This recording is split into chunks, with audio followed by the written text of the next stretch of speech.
com essa conversa bastante ambígua começa Matrix, filme dirigido pelos, à época, irmãos Wachowski e lançado em março de 1999.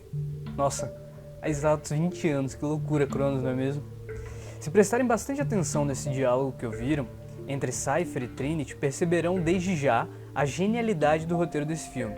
A questão ali colocada é se Trinity acredita realmente se ele, entre aspas, seria de fato o cara, referindo-se ao personagem ainda não apresentado Thomas Anderson, que navega no mundo virtual sob o nickname de Neo. Não à toa, a primeira cena do filme tem como protagonista exatamente Trinity, que é a portadora do último plot desse filme, fechando o seu sentido de ambiguidade em relação à questão sobre se há de fato escolha ou se o mundo é totalmente determinístico. Eu sei, muita gente quando vai falar de Matrix fala que se trata de um filme sobre conhecimento, sobre se livrar das amarras da aparência e, como na República de Platão, sair da caverna e alcançar, no ápice do mundo inteligível, a ideia de bom, retu agato ideia, como consta no original em grego ático. Mas o brilhantismo do roteiro, que constantemente esconde a posição de Trinity, como veremos, é que acaba ocultando a questão principal do filme, justamente a relação entre conhecer uma verdade e, em função disso, tentar prognosticamente, quer dizer, com conhecimento prévio, perceber resultados e, a partir daí, escolher as ações que vai se tomar. Mas isso depende de responder uma pergunta: se é possível de fato fazer uma escolha. Afinal, esse é o ponto cuja resposta ao final dos 3 filmes é objetivamente ambígua, como veremos mais pra frente. Mas vamos voltar. Ainda nessa cena inicial, somos apresentados aos antagonistas chamados de agentes. Ao nível da ficção e da simulação na qual estão inseridos, eles são agentes como representações dos agentes da Agência Central de Inteligência dos Estados Unidos, a Central Intelligence Agency, a CIA. Mas ao nível do prognóstico, como conhecimento prévio, o nome agente se referirá mais pra frente, mesmo ainda no primeiro filme, como uma insinuação de que o Smith é um programa com capacidade de agenciamento, ou seja, capacidade de escolha. Mas isso é sempre feito com um brilhante toque de ambiguidade no roteiro. A cena seguinte mostra na tela do computador de Neo pesquisa sobre o mencionado Morfeu, que teria fugido da polícia no aeroporto. Os lances geniais de ambiguidade continuam sobre o conceito de prognóstico, ou seja, a capacidade de traçar o provável desenvolvimento do futuro a partir de um processo que se apercebe, continuam quando nessa tela surge uma mensagem para Neo sobre a Matrix, que faz uma alusão à ideia do enredo de Alice no País das Maravilhas quando ela segue o coelho branco. E logo em seguida, a mensagem anuncia que irão bater na porta. Quando alguém realmente bate na porta, a mensagem some, ficando nesse início de filme impossível saber como aquele bater na porta foi previsto, ou mesmo se isso seria apenas uma coisa da cabeça da personagem.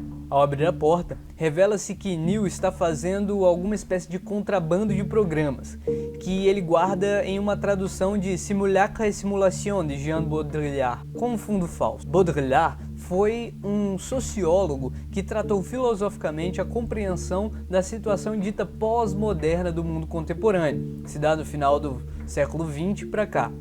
Ele diz que tal mundo está recheado de cópias de cópias de cópias de cópias que perdem o referencial no real, criando o que ele chama de hiperreal, onde não mais o real tem sentido para as pessoas tanto quanto a representação, sendo símbolos e representações mais importantes do que a própria realidade. Metaforicamente, é mais ou menos isso o plot do Cypher, que pretenderá voltar a ser pulgado no mundo de representações, que para ele parece mais real do que a própria realidade. É importantíssimo notar que a página do livro que é mostrada na cena é a do início do último capítulo do livro Simulacra et Simulation, com o título Sobre o Niilismo, e que contém todo o significado do plot do último filme da trilogia. Mas isso é assunto para outro vídeo. No final dessa cena, Choi, o comprador do programa, brinca que Neo seria o seu salvador, seu pessoal Jesus Cristo. Essa brincadeira é mais um prognóstico da função de salvador da humanidade que tem Neo na trilogia, colocada na boca de um personagem que é um ser humano normal. A questão está sempre embutida ao longo do filme.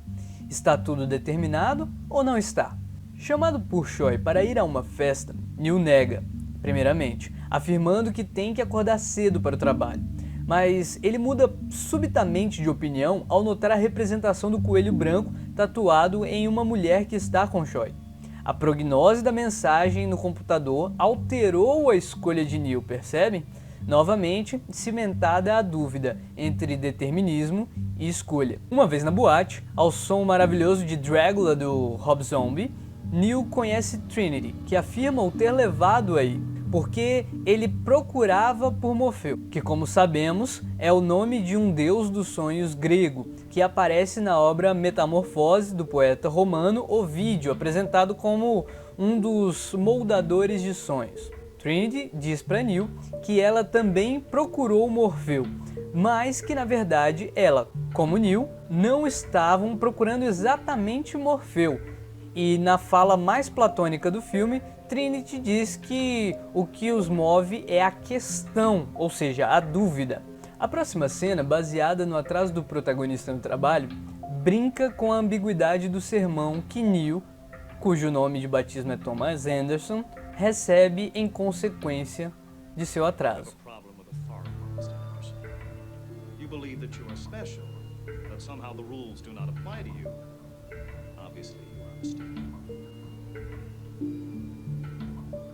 This company is one of the top software companies in the world, because every single employee understands that they are part of a whole.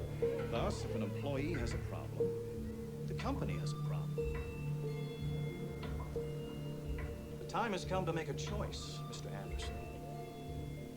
Either you choose to be at your desk on time from this day forward, or you choose to find yourself another job. Do I make myself clear? Yes, Mr. Redford. Além de ser um puxão de orelha, é também a criação do estereótipo representativo do rebelde. E o filme novamente usa um personagem aleatório para fazer um prognóstico do que acontecerá no filme. Você pensa que é especial, que as regras não se aplicam a você, mas você, obviamente, está errado, diz o chefe. É o mundo real chamando-o ao realismo. No instante seguinte, Morfeu entra em contato com Thomas. Thomas, nesse momento, ainda apenas é um homem com questões e é surpreendido por suas questões o levarem a ser perseguido pelo sistema, enquanto Morfeu, com prognoses bastante estranhas, o guia para a maneira de escapar dessa perseguição. Sentindo o absurdo da situação de arriscar a própria vida por questões incertas, Neo decide se entregar.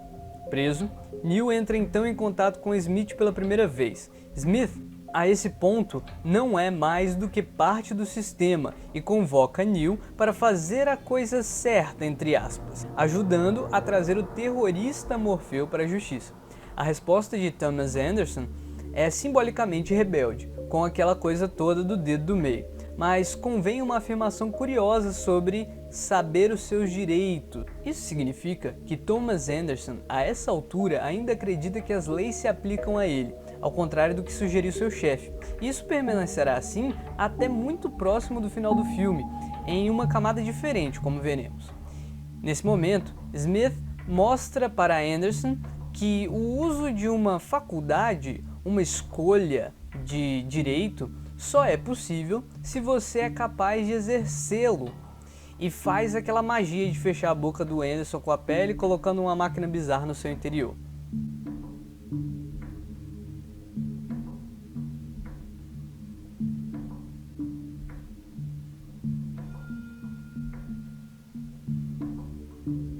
Novamente, o filme brinca com a ambiguidade, sugerindo logo na cena seguinte que tudo aquilo poderia ser um sonho, mas logo isso é afastado. Morfeu liga, diz que Neo é o cara dos caras e pergunta se Neo ainda quer conhecê-lo. Ele topa, vai para o lugar indicado, aponta uma arma para ele, é colocada a questão da escolha de novo, ele ia pular fora, mas enfim decide ficar, com o agenciamento questionado mais uma vez. O bicho estranho é tirado da barriga dele, revelando que aquilo não era um sonho, e ele finalmente é levado para conhecer o que de fato seria falso, sendo apresentado finalmente Morfeu para acordá-lo. A primeira pergunta do diálogo dos dois é justamente sobre determinismo e escolha. You have the look of a man who accepts what he sees because he is expecting to wake up. Ironically, this is not far from the truth. Do you believe in fate? No, Why not? because I don't like the idea that I'm not in control of my life. I know exactly what you mean. Já a seguinte colocação de Morfeu é profundamente platônica. Mais especificamente, tem relação com o Mênon de Platão. You're here because you know something. What you know you can't explain. But you feel it. You felt it your entire life. That there's something wrong with the world. You don't know what it is, but it's there. Like a splinter in your mind. Driving you mad. It is this feeling that has brought you to me. Do you know what I'm talking about? Matrix. Do you want to know what it is? The Matrix is everywhere. It is all around us. Even now, in this very room. You can see it when you look out your window, or when you turn on your television. You can feel it when you go to work, when you go to church, when you pay your taxes. It is the world that has been reorganized to protect you from truth. What truth? That you are a slave, Neo. Like everyone else, you were born into bondage, born into a prison that you cannot smell or taste or touch. A prison for your mind.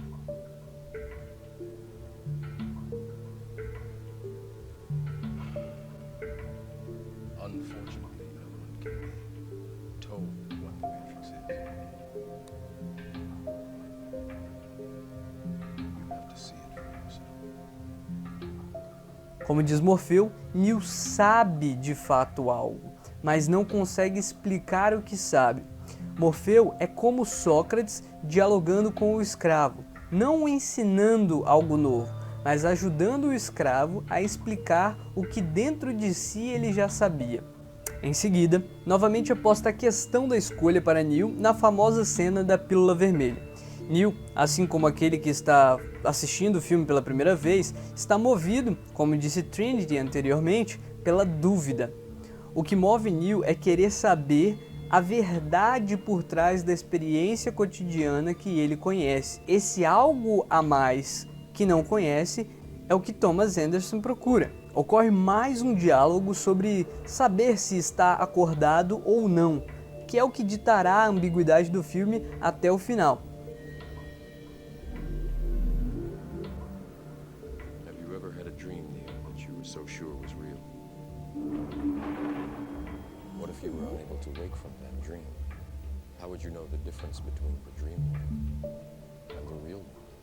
E, apenas depois de mais de 30 minutos de filme, é finalmente mostrado que seria, nesse enredo, o mundo real. Neo então acordando, mas ainda com muitas perguntas sem respostas. E conversas e cenas que fazem mostrar que Neo está sofrendo com os novos olhos e com o novo corpo, o que faz, de algum modo, referência, ou pode ser pensada como uma analogia, à dor de descobrir a verdade a partir da alegoria da caverna da República de Platão.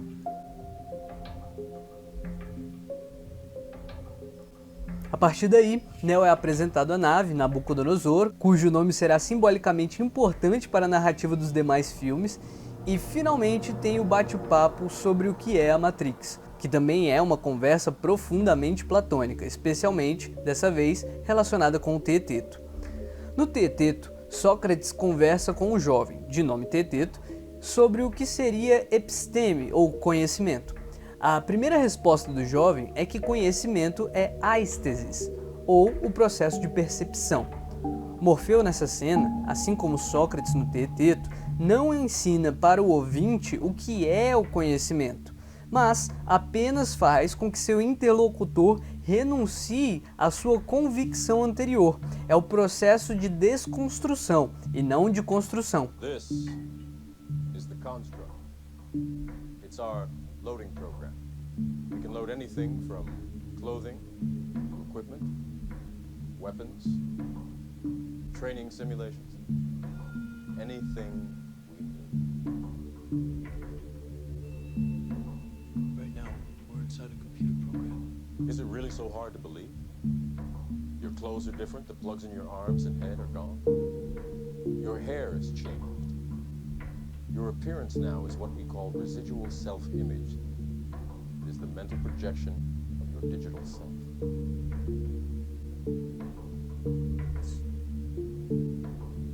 This isn't real. What is real? How do you define real? If you're talking about what you can feel, what you can smell, what you can taste and see, then real is simply electrical signals interpreted by your brain. This is the world that you know. The world as it was at the end of the 20th century. It exists now only as part of a neural interactive simulation that we call the Matrix. You've been living in a dream world, Neo. This is the world as it exists today. Após esse processo, o filme cita diretamente Jean Baudrillard e seu Désert du Réel na seguinte frase: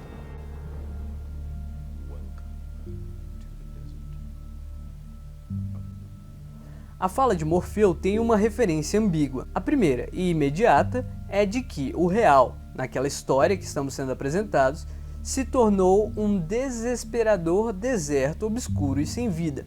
A segunda tem a ver com a obra de Baudrillard. A concepção de Baudrillard de deserto do real está logo no início de Simulacre et Simulation, em que o autor lembra que Jorge Luis Borges concebeu uma fábula em que se cria um mapa tão grande de um império que era do tamanho do próprio império. Com o declínio do império, o mapa foi abandonado em qualquer lugar a oeste, onde passou a ser habitado por animais e mendigos, revelando-se como verdadeiro duplo da realidade, enaltecendo a busca do rigor pela ciência. Porém, segundo Baudrillard, hoje a simulação deixou de apenas pretensamente tentar copiar o real e passou a criar por modelos de um real sem origem na realidade. Esse fenômeno Baudrillard chama de hiperrealidade. Explico. As imagens, as cópias, as representações passam a ter um sentido para nós mais importante do que o sentido de realidade. A realidade se esvazia do sentido e vira o deserto do real. Isso ocorre enquanto as representações vão se misturando à realidade e ganhando a característica de hiperreal. Quando, por exemplo, você se grava em um vídeo imitando um comportamento que você sabe que vai funcionar, tornando essa representação de fato um aspecto do que você é. Essa imitação é ao mesmo tempo uma imagem e real ação regular daquilo que você é. Ou em outro exemplo, as imagens que formatamos no nosso Instagram acabam fazendo parte tão grande da nossa vida que aquelas imagens, apesar de imagens, acabam sendo real e com características inclusive muito importantes para as nossas vidas. Tem gente que ganha efetivamente dinheiro e sobrevive do trabalho que faz a partir de sua exposição no Instagram. Em outras palavras, o que era uma cópia, uma repetição, se torna o seu próprio modo de ser, não havendo mais separação entre ato real e cópia, esvaziando o sentido da realidade, tornando-se tudo uma grande sucessão de cópias que perdeu a referência original. E, inclusive, a ideia de agenciamento criativo se esvazia, já que toda atividade real é apenas uma cópia replicante programada e pré-estabelecida. A essa altura do filme, e, aliás, no primeiro filme inteiro, a citação de Baudrillard é extremamente sutil, e tudo o que eu falei poderia soar um pouco de hiperinterpretação, pois toda essa análise fica totalmente omitida, só sendo exposta nos demais filmes. Quando Morfeu explica para Neo que toda a experiência de sua vida foi falsa e aquela falsidade foi criada para gerar energia para os senhores da humanidade agora, as máquinas, Neo começa a negação daquela verdade, pede para sair e desmaia. Mas um diálogo muito importante, talvez o mais importante dessa sucessão, ocorre no dito mundo real após Neo acordar. When the Matrix was first built, there was a man born inside who had the ability to change whatever he wanted, to remake the Matrix as he saw it. It was he who freed the first of us, taught us the truth. As long as the Matrix exists, the human race will never be free.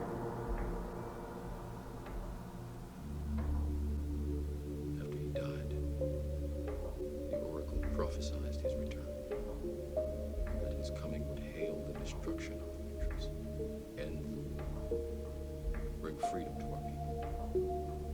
That is why there are those of us who have spent our entire lives searching the Matrix, looking for it. I did what I did because I believe that search is over.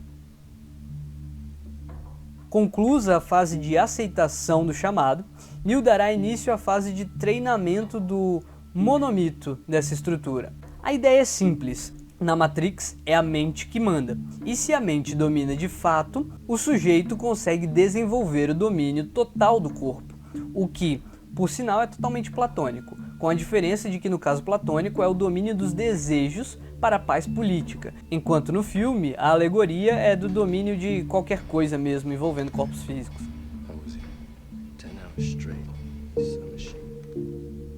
Aí vem uma sucessão, temos a cena da porrada, Morfeu diz que está querendo libertar a mente de Neo, eles carregam o programa do pulo, Morfeu diz que ele deve se livrar da dúvida para conseguir, mas Neo falha. Considerando o texto da cena, ele não falhou apenas tornando-se um personagem de papaléguas, sei lá, mas essencialmente o que está colocado aqui é que ele falhou em confiar em si mesmo. Esse é o ponto. A cena seguinte é para lembrar que o Cypher é aficionado pela Trinity e que ela está desenvolvendo amor pelo Neo. A próxima cena é a última que completa o ciclo de referências potenciais à epistemologia de Platão. Temos essa incursão na noção social da busca pela verdade, que é equiparável nesse trecho do filme ao mito da caverna de Platão na República, que é um livro carregado de questões políticas. Na República de Platão, para a construção de uma cidade idealizada, diz a personagem Sócrates que seria necessário unir política e amor ao conhecimento, ou seja, filosofia. É exatamente no livro 7º da República que o papel do filósofo é ilustrado com uma alegoria, a alegoria da caverna. Ela retrata pessoas presas a vida inteira em uma caverna e que apenas conhecem sombras de representações. Uma delas se liberta, sai até ver o sol, referido por Sócrates como analogia à ideia de bom, e retorna para a caverna para guiar todos até o sol, ou seja, a ideia de bom. Mas os acostumados com a vida de sombras veem o liberto tropeçando após o retorno à escuridão, desacostumado a ela, e, não acreditando no que ele diz, são hostis com o liberto. A cena termina com a apresentação platônica da necessidade de negar os desejos, pois os desejos ameaçam a destruição política. No caso da Matrix, a mulher de vermelho passa, chamando a atenção e desviando Neo do seu foco, sendo ele em seguida apresentado ao perigo, os chamados programas sensíveis. Morfeu diz então que todos que não foram desplugados do sistema são um agente em potencial. Perceba, agora aquela apresentação de Smith ao início, em que Morfeu seria um terrorista, não parece tão fora da caixinha assim, não é mesmo? Mas isso é uma questão a ser analisada melhor em referência aos próximos filmes. Voltando agora ao contexto inicial do filme, na fala do chefe, Morfeu agora ensina que o grande diferencial entre Neo e os agentes do sistema é que esses agentes do sistema estão presos a regras, enquanto Neo, quando estiver preparado, será livre, ilimitado. Pausa.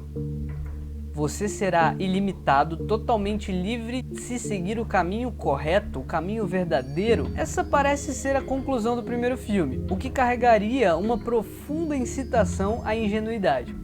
mas esse simplesmente não é o ponto da trilogia, muito pelo contrário. Isso fica bastante claro nos outros dois filmes, mas se seguirmos o plot que é escondido na omissão expressa daquilo que contou o oráculo para os demais personagens, percebemos, se assistimos o filme pelo menos 2 vezes, claro, que a dúvida sobre o limitado e o ilimitado, na dicotomia entre livre e determinado, é a base do filme. Afinal, se nos tornássemos uma figura filosófica suprema que tudo sabe, poderíamos fazer qualquer coisa? Ou seria o contrário? Se soubermos tudo o que vai acontecer, todas as causas e consequências dos eventos, de modo que toda ação então se torna determinada, sem espaço para agenciamento, para dúvida e efetivamente para escolha, como que poderíamos escolher fazer outra coisa além do que já está determinado? Mas voltando, digamos assim, para o mundo real nessa ficção. Na cena seguinte é apresentada a ameaça das sentinelas e o impulso eletromagnético que para todas as máquinas, inclusive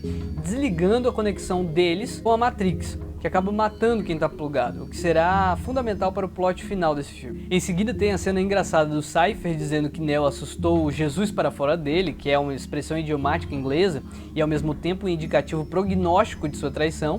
E Cypher mostra como ele curte beber, como ele só vê mulheres nos códigos e como ele gostaria de ter tomado a pílula azul, aquela da conformidade, que o transformaria, como vimos na cena passada, em mais um dos inimigos deles. É a mente de Cypher presa aos desejos que está falando aqui. Se Neo tivesse lido Platão, igual eu falo para vocês lerem os originais o tempo todo, ele teria antecipado essa. Enfim, Cypher diz isso aqui.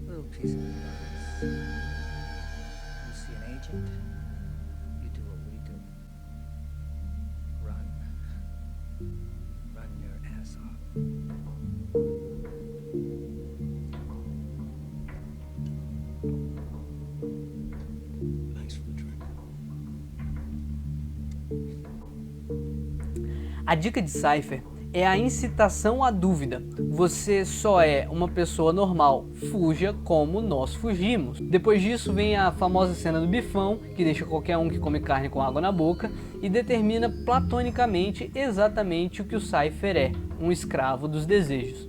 Dessa vez o enredo fala com todas as letras platonicamente. Por ser um escravo dos desejos, Cypher vai causar um estrago na tripulação, inclusive com a sua própria morte. Tudo isso para entregar Morfeu aos agentes, para eles conseguirem segredos sobre Zion, em um acordo que lhe daria uma vida prazerosa de volta para Matrix. A cena imediatamente seguinte mostra o contraponto da comida esquisita sem sabor para dar sentido ilustrativo à decisão de Cypher em ser um escravo dos próprios desejos, com Mouse até tocando no assunto da mulher de vermelho para dizer que os seres humanos não podem negar seus impulsos, pois isso seria negar o que lhes faz humanos. Sério, a República é toda sobre isso. 3 partes da alma, o domínio dos desejos pela parte racional, criação de uma idealização que não funciona tão perfeitamente como se imaginava, é exatamente isso. Muito embora leituras historicamente interessadas tenham tentado entender um projeto político ali que evidentemente está colocado no próprio texto como falível. Bom, leiam o texto, leiam os originais citados, caramba!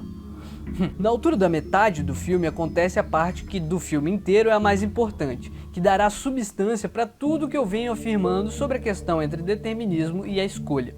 Neo faz uma divagação de como ele conhecia um restaurante e que isso não seria real. Trinity diz que isso significa que a Matrix não poderia dizer para ele quem ele é. Ele questiona se um oráculo então poderia. Trinity hesita em dizer porque ela sabe que a oráculo é diferente, que é o detalhe de que ela vai se apaixonar pelo escolhido. Ela sabe, portanto, se o Neo é ou não o escolhido. Essa coisa de ser guiado por Eros em direção da verdade é outra coisa bastante platônica que aparece do banquete. Aqui a coisa começa a ficar mais claramente grega. Os protagonistas passam por um cego que os cumprimenta. A relação presente entre oráculo e cegueira é comum na poesia grega, especialmente nas tragédias, mas sobretudo na figura de Tiresias, profeta de Tebas, que já no épico de Homero ajuda Odisseu a escapar do Hades. Mas, como Morfeu diz claramente e dirá mais à frente, o oráculo é apenas um guia, que que ajudará a encontrar o caminho, mas não falará em termos de certo e errado. Isso é diferente do menino da telecinésia, que move os objetos à distância com aparentemente o poder da mente. O menino fala em termos de verdade e diz que para entortar a colher não é possível entortar a própria colher. É preciso entender que quem tem que se mover é você que entorta, não a colher que entorta. Aqui está sutilmente mais uma vez colocada a questão do agenciamento. Considerando a ficção da coisa, o menino só está relembrando Neil de que a colher é um programa, que de fato não existe. Mas considerando a metáfora, estamos diante de uma consideração de que as ações, como controlar uma colher, dependem da inclinação de cada um para produzir a modificação do mundo. Ou seja, você precisa ter dentro de você o impulso e decisão para mudar algo, e esse impulso interno é que vai modificar algo ao seu redor. Mas a Oráculo vai colocar tudo isso de ponta cabeça. E todo o sentido do plot dos 3 filmes está na Oráculo. Então essa cena é muito importante para a compreensão do filme. Nesse filme, a Oráculo é uma figura humanista. Muito provavelmente podemos fazer alguma assimilação dela em relação ao personagem Prometeu, uma vez que Prometeu em grego significa exatamente ver antes. A personagem que tem muita afinidade com os seres humanos e que deu a luz para os homens. Mas se for necessário, falaremos mais disso nos vídeos de sequência da trilogia. Na cena do Oráculo, volta mais uma vez a questão do agenciamento. What is? That face. I'm sorry. I said don't worry about it. I'll get one of my kids to fix it. How did you know? What's really going to bake your noodle later on is, would you still have broken it if I hadn't said anything? A Oráculo determinou a ação de Neil de derrubar o vaso. Se ela sabe tanto e pode influenciar com palavras, levando Neil a quebrar ou não o vaso, pode ela, por palavras, levar Neil a fazer qualquer coisa que ela quiser? Ou seja, a existência do Oráculo tira a capacidade de escolha de Neil. Esse é o centro dos filmes. Neil está sendo manipulado por engrenagens do próprio sistema, ou Neil está escolhendo de fato. Mas a grande questão é que o Oráculo não responde à pergunta de Neil sobre se ele é o escolhido ou não. Vejam. You know what that means? It's Latin. It means no. I'm gonna let you in on a little secret. Being no one is just like being in love. No one can tell you you're in love, just know it. Through and through. Almost always. Well, I better have a look at you. Open your mouth, say ah.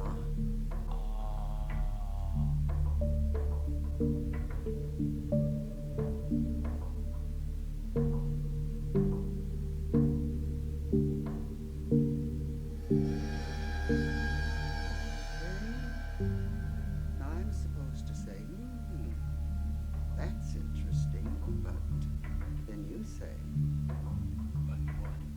but you already know what I'm going to tell you.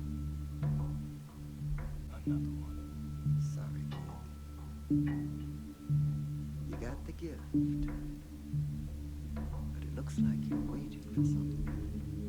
Primeiro, eu não sei por que ela tem aquilo ali em latim, mas segundo o geógrafo Pausanias, Gnothiceauton, conheça a si mesmo, estava escrito no chão da entrada do importante oráculo de Delfos, que Sócrates teria visitado para descobrir que era o mais sábio de Atenas, apesar de dizer que não sabia de nada, justamente por admitir que não sabia, o que é o primeiro passo para o aprendizado. Um texto ainda mais tardio, o Lexo da Suda, diz que esse aforismo do conhece-te a ti mesmo é indicado como fala do sábio espartano Chilon, um provérbio aplicado àqueles que querem exceder aquilo que são, diz a mesma Suda. No oráculo de Delfos, aparecia esse texto como uma indicação para não prestar atenção na opinião dos muitos, pois essa opinião dos muitos só admitirá o estabelecido, e não a verdade. É por isso que a Oráculo diz que só Neil poderá saber se ele é de fato o escolhido ou não. Ela não diz absolutamente nada. Ele é que conclui que não é o escolhido, logo depois dela ter explicado isso tudo sobre se autoconhecer. Aquele teatro que ela faz, com claro tom de zombaria,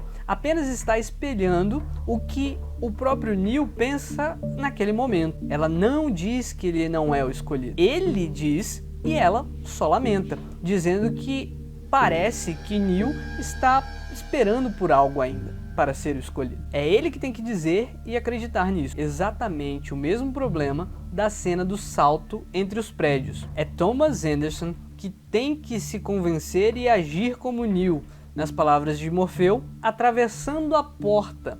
Os outros só podem mostrar a porta. Portanto, a tal oráculo não revela a verdade para Neil, mas adianta a ele que, diante daquela convicção que ele carrega dentro de si de que não é o escolhido, uma situação futura ocorrerá de que Morfeu correrá perigo, e ele, Neil, achando que não é o escolhido, terá que decidir arriscar dar a própria vida para salvar a de Morfeu.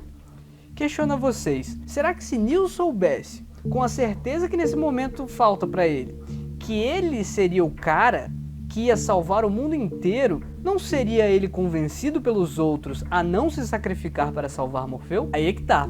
Peço para reconsiderarem a cena. A Oráculo não disse que um dos dois ia morrer, mas que Neil teria que escolher encarar, diante do que ele acreditava que era a morte certa, já que ele acreditava que não seria o escolhido, ir ao resgate da vida de Morfeu.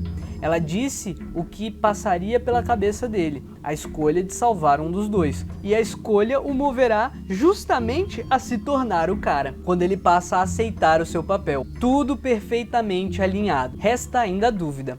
Houve, nesse caso, escolha, ou foi tudo delineado previamente pela Oráculo? Seja como for, no ponto seguinte tem a cena do déjà vu, com modificação da Matrix, morre o mouse, pega o Morfeu e Cypher mata uma galera. Para um escravo dos desejos, tudo o que ele quer é fazer o que ele deseja, não obedecer qualquer tipo de ordem que seja dada para ele, seja lá qual é o motivo. A escolha do Cypher é uma escolha, tendo em vista que está sendo impulsionada pelo que ele próprio é.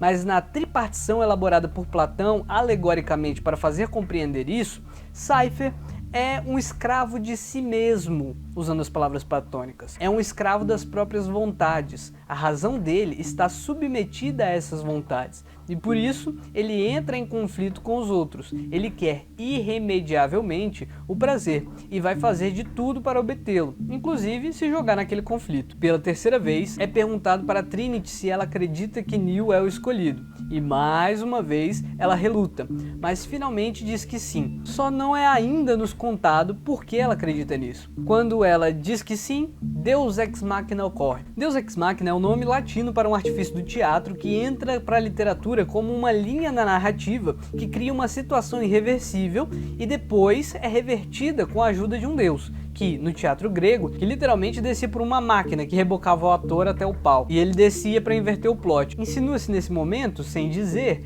que o Deus Ex Machina que surge, o cara que não morreu quando deveria ter morrido, surge exatamente por causa do papel da fé da Trinity na tal profecia, que era ameaçada ali pelo Cypher. A próxima cena é muito intrigante, porque no nível da ficção anuncia-se que tudo que Smith está fazendo ao contar sobre a primeira Matrix, que era perfeita e os humanos não aceitavam, e todas aquelas sugestões negativas sobre a humanidade, era ainda apenas uma ação programada para claramente deprimir e metaforicamente quebrar o espírito de Morfeu, de modo que fosse possível retirar as informações dele, como se fosse uma tortura psicológica, para pegar as informações e destruir inteiramente Zion. O ponto é que, como Cypher falhou em matar as pessoas na nave, os que estão do lado da realidade podem simplesmente desplugar Morfeu, o que a narrativa brilhantemente acabou de mostrar que mata a personagem, diga-se de passagem, e evitar todo o problema. Nesse momento, a profecia da Oráculo se concretiza, e Neo percebe que pode se lançar para a morte certa, considerando que ele acha que não é o escolhido, para enfrentar agentes que ele sabe que não pode vencer, e sabe porque ele acha que não é o escolhido, e salvar Morfeu, nessa dicotomia que ele aceitou na cabeça dele por achar que não é o escolhido. Mas a Trinity sabe que ele é o escolhido e, de novo, reticência. A fala da Trinity em seguida é importante para não confundirmos as coisas nesse momento. O que está em questão não é a crença em Deus, no oráculo ou qualquer coisa assim. É a crença em relação às futuras coisas incertas, pois essa crença é que faz a gente tomar essa ou aquela atitude. Você estuda muito para passar em uma prova, porque você acredita que pode passar. Você treina para vencer um campeonato porque você acredita que pode vencer. Você se esforça para fazer algum tipo de regime e exercícios porque você acredita que pode chegar a um shape ou forma corporal X que te interessa. É isso que está em causa. Diante do fatídico desconhecimento do futuro, dado na condição humana, o que move o ser humano são suas crenças. De qualquer forma, o que bagunça a equação no enredo do filme é que temos um sistema com uma máquina possivelmente onisciente, ao menos considerando apenas o primeiro filme, que pode estar puxando as cordinhas. Então, muito embora na perspectiva humana possa parecer escolha, na perspectiva da máquina potencialmente onisciente, pode ser apenas determinação do sistema, o que se debaterá melhor nos outros filmes, então deixa pra adiante. Smith continua enchendo o saco de Morfeu sem sucesso, aparecem armas da hora para a cena de ação, Smith pede para ficar sozinho com Morfeu. A fala de Smith, a partir dessa cena, tem um tom ambíguo interessante sobre esse assunto de liberdade, porque embora ele esteja em tese apenas representando esse papel para quebrar Morfeu em palavras, Smith fala como se quisesse escapar da Matrix, logo depois de ter pedido para os outros agentes deixarem ele sozinho. Indignado, como se tivesse sido infectado pela humanidade,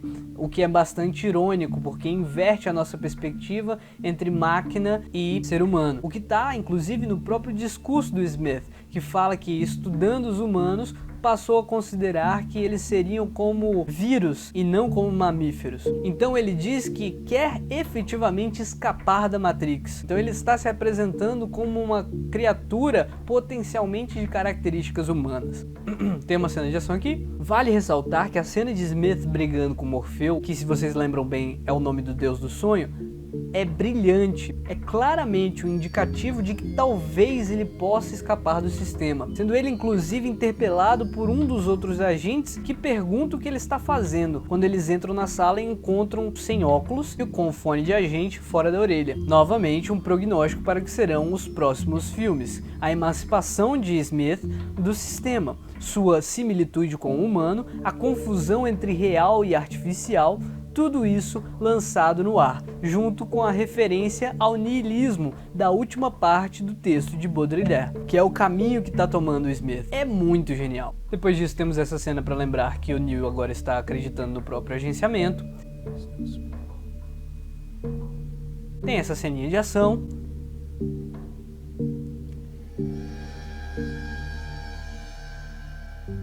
E então, na famosa cena do desvio das balas, Neo finalmente se mostra suficientemente forte para realmente batalhar ali. Lembram do treinamento que ele recebeu de Kung Fu? Esse aqui era realmente o treinamento que ele precisava para efetivamente se tornar o escolhido. Adquirir força de vontade para aquilo que ele já sabe há muito tempo que tem que fazer. Tipo você que deveria estar estudando agora e não vendo vídeo no YouTube, que você tá ligado. Ninguém precisa te dizer isso. Falta convicção e força de vontade, não conhecimento. Era essa força de vontade e confiança em si mesmo que tinha que ser estabelecida em Neo. Depois disso temos uma metralhadora giratória no estilo confiante, Morfeu catando cavaco, tiro do tanque, salva um, salva dois, vidro explodindo bizarramente com o choque do helicóptero. E de novo uma ambiguidade na pergunta para Trinity.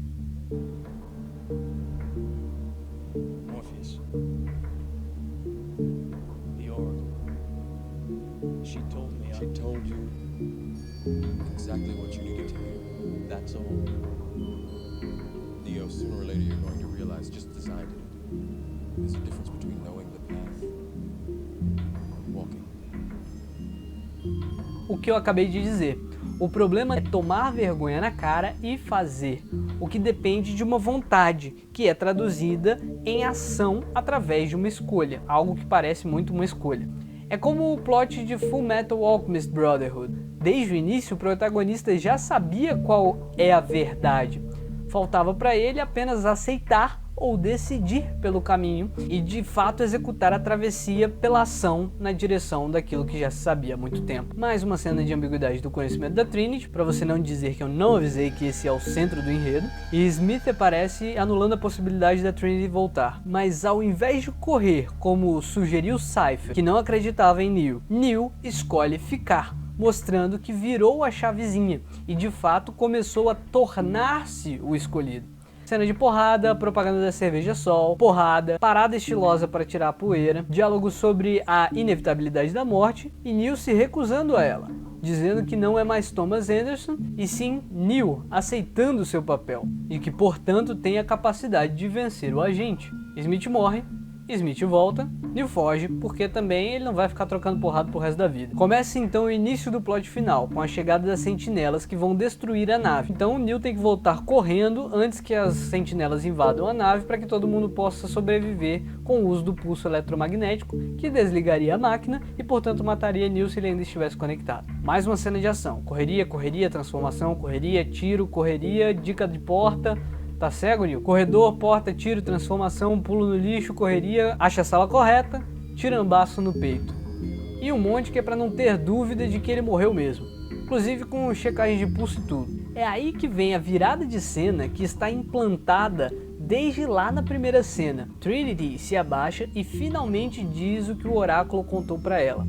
Ela amaria um dia e esse que ela amaria seria exatamente o escolhido. Agora que ela sabe que ama o Neo, logo ele tem que ser o escolhido. Aqui começa a aparência de infantilidade que eu mencionei em outro vídeo.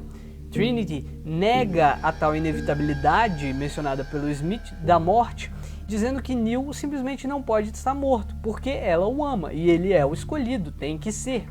Aí, com o amor e a profecia, o cara simplesmente vence a morte, renasce como um Cristo, volta já com poderes ilimitados da Matrix, tipo parar uma chuva de balas, lutar de modo arrogante, destruir o Smith, bem como sair correndo na hora certa para o pulso eletromagnético. Ou seja, o final do filme Matrix se dá com Deus Ex Machina, sendo exatamente o amor. O amor move para continuar lutando, mesmo diante do que parece impossível. Parece um fim infantil, e de certo modo é, mas não de todo modo. Como se verá nos outros filmes da trilogia, o amor é só uma palavra, que representa algo como conexão, e não apenas em um sentido carnal. O amor é um apego, que pode ser a uma pessoa, como com Trinity, a uma causa, como Morfeu, ou mesmo aos próprios desejos, como com Cypher. Essa é a concepção platônica de amor no banquete. Não é só a de Sócrates que está correta, mas todas as concepções e aplicações de formas de amar constroem a vida prática de cada um, direcionando formas de amar para cada um. Essa afirmação é mais descritiva, portanto, do que propositiva. Amar é apenas uma palavra que significa uma forma de ligação, e cada um constrói a sua vida e sua relação de amor com as coisas da forma que lhes interessa. Inevitavelmente, isso é descritivo. E o filme não acaba assim. Tem mais uma cena que é reticente e intuitivamente política. A conversa de Neo com o próprio sistema. Diz Neo que agora pode sentir o sistema, vê que o sistema está com medo da mudança.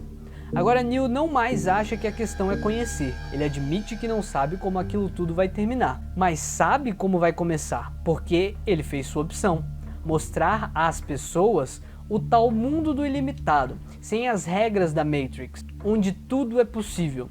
E aí o sistema vai decidir para onde eles vão a partir dali. Então Neo voa pelos ares e tudo mais, mas a pergunta que fica é, espera um pouco aí, no nível da narrativa, o mundo sem limites não é o mundo de fora.